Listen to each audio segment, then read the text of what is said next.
So hello guys, welcome back to my channel. So आता आज ह्या व्हिडिओमध्ये आपण मुंबई इंडियन्स या टीमबद्दल चर्चा, ॲनालिसिस, रिव्ह्यू, वॉटेवर सगळं करणार आहोत. आणि one of the most successful franchise, joint successful I would say. CSK पण 5 टायटल, हे पण 5 टायटल. आता कोलकाताने तिसरा मारला आहे, सो ते पण थोडेसे जवळ आले, थोडेसे म्हणतो मी.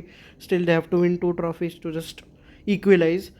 सो ह्या टीमबद्दल बोलायचं झालं तर कोर त्यांनी 5 जणांचा तसाचा तसा ठेवला आहे. रोहित, स्काय, तिलक वर्मा, हार्दिक आणि बुमरा. 5 रिटेन्शन, 5च्या 5 आर द मेन, की ह्यांच्याच पुढे मागे अख्खी टीम आहे. म्हणजे these are the 5 men players who can carry forward the legacy of Mumbai in this season. आणि लास्ट इयर जसं हार्दिकच्या कॅप्टन्सीवरनं खूप चर्चा झाली, तो त्याचा एक बॅड बॅड पॅच म्हणीन मी. तो जो झाला तो त्याच्यानं त्यांनी ग्रेटेस्ट कमबॅक काइंड ऑफ केला, काइंड ऑफ म्हणण्यापेक्षा केलाच ग्रेटेस्ट कमबॅक. म्हणजे T20 वर्ल्ड कप जिंकून दिला, हेल्प केली त्यांनी. अजून त्याची चॅम्पियन्स ट्रॉफी जिंकायला त्यांनी हेल्प केली. त्याच्यामुळे कॅप्टन्सी इशू आता मुंबई इंडियन्सच्या फॅन्सला तसा काही वाटत नाही, जी रोहित शर्माकडे आत्ता नाही आहे captaincy.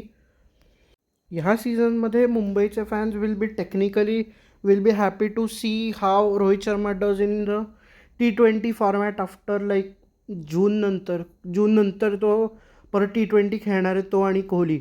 So main focus Rohit Sharma असेल फॅन्ससाठी. So this is the Mumbai Indians squad after the auction. So काही दोन दोन की प्लेयर मी म्हणीन जे CSKकडनं MIमध्ये आलेले आहेत. फर्स्ट, एक CSKमधनं एकच आलं आहे टेक्निकली, मिचेल दोन आलेत, बरोबर, I was right. Mitchell Santner आणि करण शर्मा आय गेस, नाही, करण शर्मा मागच्या वर्षी RCBत होता, सॉरी, माय बॅड. सो मेन एकच प्लेअर जो CSKचा मेन प्लेअर किंवा मेन बॉलर दीपक चहार, हो, तो RCB नाही, सॉरी, मुंबई इंडियन्समध्ये आलेला आहे. अजून करण शर्माला त्यांनी घेतलेलं आहे. अजून ट्रेंट बोल्ट, त्याला तर तो होमकमिंग आहे त्याच्यासाठी, ट्रेंट बोल्टसाठी.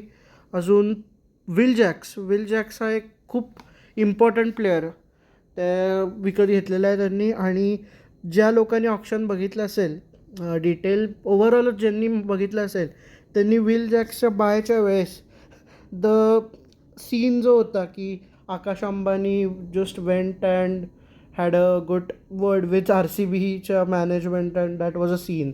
मला तर वाटतं इंटरनल ट्रेड टाईप्स होतं की तुम्ही विल जॅक्स घ्या आणि इन रिटर्न आम्हाला तुम्ही टीम डेव्हिड द्या.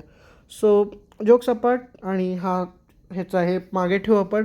अजून एक इम्पॉर्टंट बाय घेतला त्यांनी, was रिस्टॉपली maybe could be a backup for Trent Boult. अजून ते also have bought Ryan Rickelton, जो टेक्निकली रोहित शर्माबरोबर ओपन करेल इनिंग्स, रायन रिकिल्टन. आणि अजून एक ऑप्शन आहे त्यांच्याकडे to open with Will Jacks, पण मला असं वाटत नाही की विल जॅक्स ओपन करेल. म्हणजे डिपेंड करतं की असं कुठलं खूप मोठं टार्गेट चेस करायचं असेल, असं खूप असं 250 वगैरे आसपासचं, तर may be they wood send will Jacks first, असं विथ रोहित. सो आणि आत्ता most important news, rather concern म्हणण्यापेक्षा इश्यू म्हणेन मी, स्मॉल इश्यू किंवा big issue, depends on individual I would से, की बुमराची अनअवेबिलिटी. मग तो अख्खा मार्च तरी, मग ॲटलिस्ट 3 ते 4 matches he won't be available to play. अजून तो रिकवर व्हायचा आहे. आणि NCAकडनं पण त्याला हे आलेलं आहे की यू कॅन्ट प्ले आहे, तर रादर त्याला अजून अलाव नाही केलं खेळायला. So may be he would play in the month of April. पण मी पर्सनली म्हणतो की बुमरा नॅशनल ट्रेजर आहे, त्याला नका त्रास देऊ. एखाद दुसरी मॅच खेळवा त्याला, किंवा मॅच खेळवा पण मॅक्स 2-3 ओव्हर टाकू द्या. म्हणजे त्याला फक्त डेथ ओव्हरला आणायचं शेवटच्या 4 ओव्हरच्या वेळेस, आणि तिथेच त्याचं बॉलिंग संपून टाकायचं, असं मला वाटतं. आय मे बी रॉंग, म्हणजे मी चुकीचंच असेल, but that's the thing.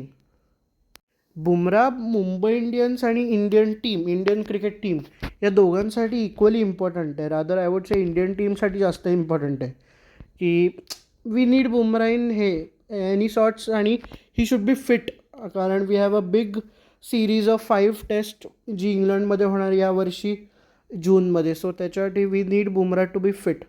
So coming back to Mumbai Indians.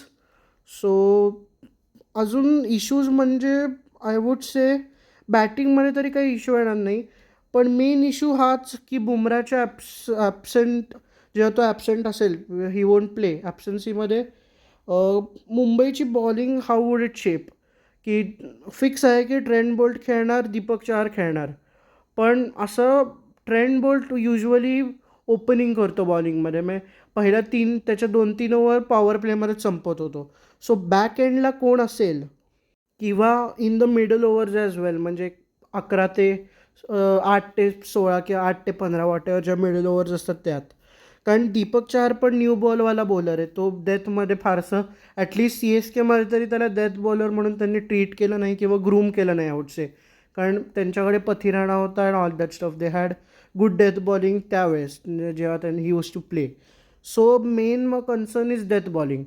म्हणजे तुम्ही हार्दिक पांड्याला तुम्ही मिडल ओव्हर्समध्ये काढू शकता, स्पिनर तुम्ही काढू शकता मिडल ओव्हर्समध्ये त्यांना टाकून, त्यांना संपवाल.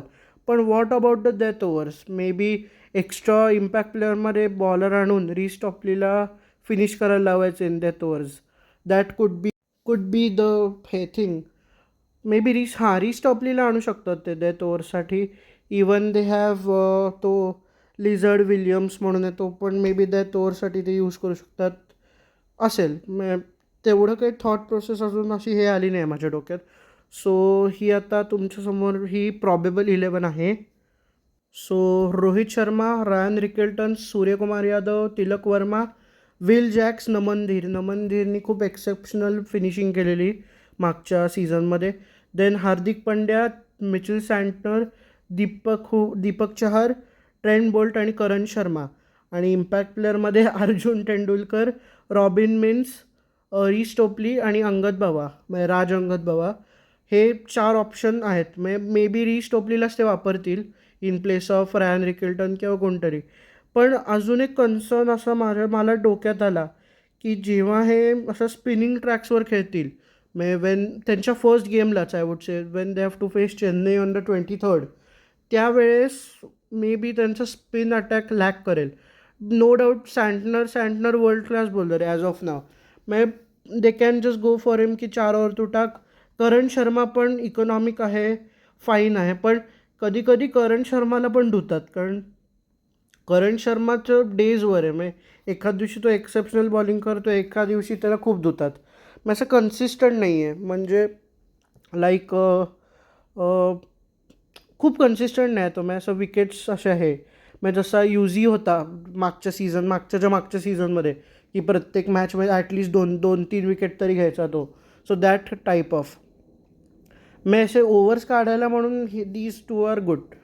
आणि अजून एक कन्सर्न इज दॅट पेसर्स.